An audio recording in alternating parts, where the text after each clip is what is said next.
friends. Today I'm going to invite you to observe a grief anniversary with me. This month marks the 1-year anniversary of COVID in my hometown. In the greater Kansas City area, it was March 12th that we heard about our first case. And I want to talk for a few minutes about grief. Grief is a normal response to loss. It is physical, mental, emotional, relational, and spiritual. Grief requires attention, and if we do not give it our attention, grief demands attention. The body, as they say, keeps the score.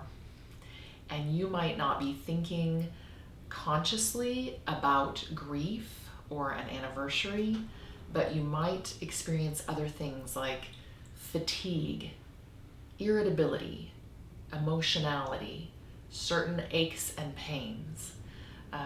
There's a whole group of people who are experiencing angry driving right now in large numbers. You might just notice you're cranky, or you may just feel overwhelmingly sad. And all of these things are normal.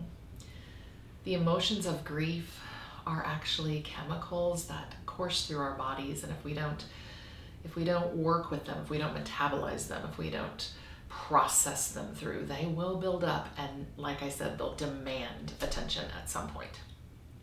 So in a few moments, I'm going to invite you to do a simple ritual with me of lighting a candle. So you might want to pause this video and go get yourself a candle and then return.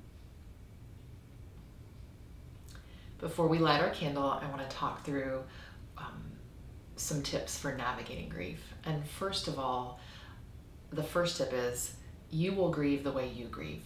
Your grief will be different than those around you, and that's normal. Grief is unique. We all move through it in different ways. There are certainly similarities, but we have the right to grieve however is normal for us. So don't let anyone tell you how you should be feeling. Just acknowledge how you are feeling.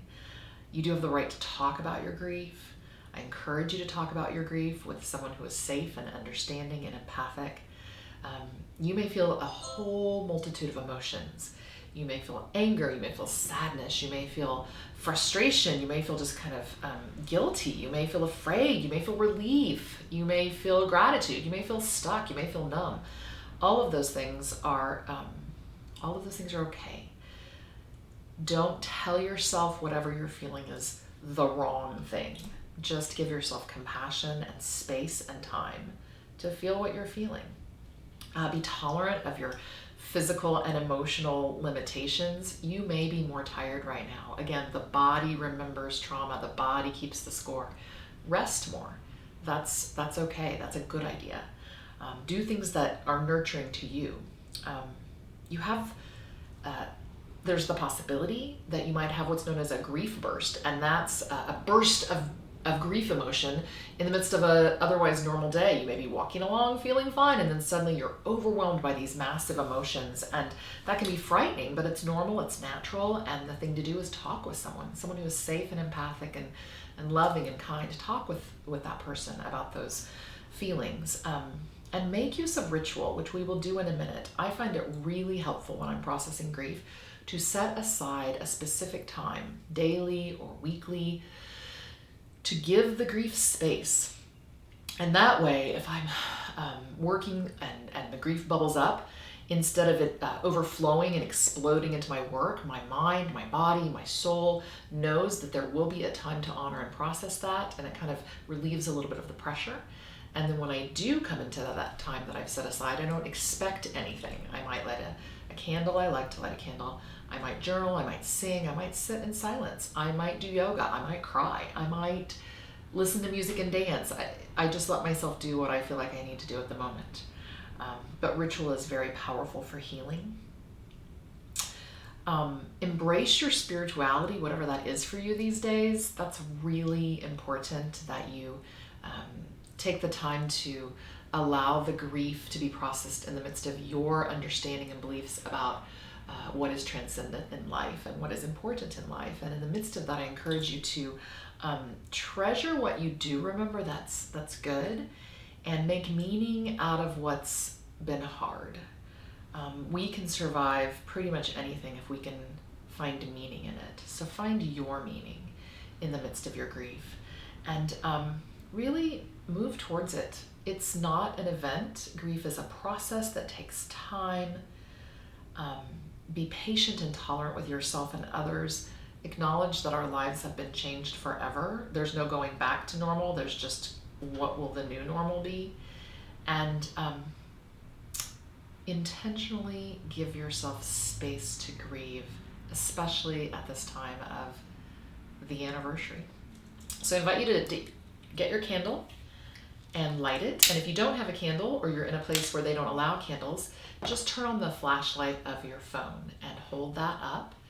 And I'm going to lead us through just 3 areas of focus, and this will take just about a minute.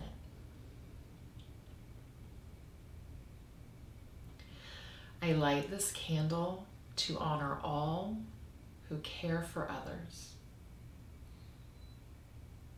all who've cared in large and small ways for other people, for me, the caring I have provided during this time. I light this candle to acknowledge all we've lost. Loved ones, health, a sense of safety, the ability to connect in ways that bring us comfort.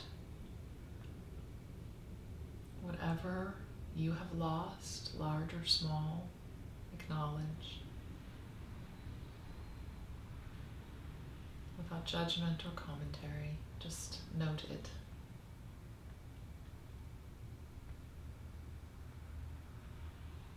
And finally, light this candle to shine the hope of healing.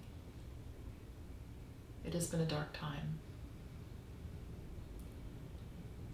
and yet it will come to an end.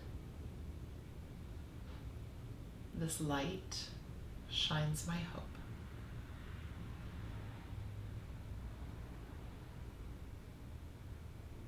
And as you're ready, I invite you to blow out your candle.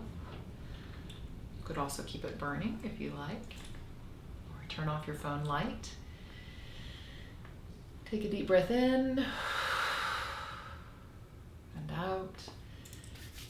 If it's comfortable, you might want to just lay your hands on your sternum. Give yourself a little gentle but firm pressure, just a little bit of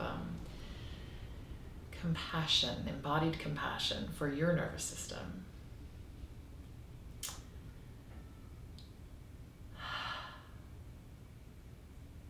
And just remember to acknowledge your grief.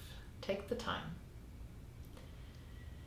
When we acknowledge our grief, when we grieve well, it enables us to live well. I hope this practice of marking the anniversary of COVID will help you live well today.